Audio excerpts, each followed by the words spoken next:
School বন্ধ করে মদের দোকান খোলার ঘোষণা মমতার সরকারের। হ্যাঁ, একদমই ঠিক শুনেছেন, দোকান কাটা বেহায়া রাজ্য সরকারের নির্লজ্জ সিদ্ধান্ত। বাংলায় ক্রমশ কমছে সরকারি স্কুলের সংখ্যা, একের পর এক স্কুলে তালা পড়ছে। অন্যদিকে গলিতে গলিতে গজে উঠছে মদের দোকান, আর তার খুল্লাম খুল্লা লাইসেন্স দিচ্ছে রাজ্যের আবগারি দপ্তর। মানে খেলো করি খোলো মদের দোকান। চলুন একটা পরিসংখ্যানের দিকে নজর দিই। গত শিক্ষাবর্ষে বাংলায় ৩,২৫৪টি স্কুল বন্ধ হয়ে গিয়েছে। অন্যদিকে মদের দোকান আরো বাড়ানোর সিদ্ধান্ত নিয়েছে বাংলার সরকার। ২০২৪ সালে পশ্চিমবঙ্গে মদ বিক্রি করে সরকারের ২১,০০০ কোটি টাকা ইনকাম হয়েছে, আর সেই টার্গেট এবার আরো বাড়ানো হয়েছে ২০২৫ সালে। তাই এবার প্রতি পঞ্চায়েতে পঞ্চায়েতে মদের দোকান খোলার সিদ্ধান্ত নিয়েছে বাংলার মদ দপ্তরের মন্ত্রী।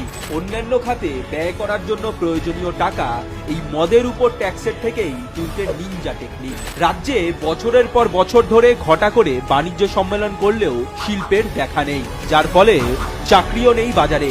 ফলে উন্নয়ন করতে একমাত্র ভরসা মদই। তাই মদে মাতোয়ারা করে তুলতে চাইছে মমতা। পাঠশালা বন্ধ করে এবার পানশালা খুলছে তোলামূল সরকার। একদিকে পাঠশালা বন্ধ করলেও যেমন খরচ কমবে, ঠিক সেভাবেই পানশালা খুললে অন্যান্য মৎস্য ভাতার জন্য টাকাও দিবে। সত্যি মমতার বুদ্ধির কোনো কথা হবে না। বঙ্গবাসী এবার জেগে উঠুন, বাংলার শিক্ষা ব্যবস্থাকে নষ্ট করে দিয়ে মদ মৎসবে ব্যস্ত রাখা তোলামূলকে উপড়ে ফেলুন।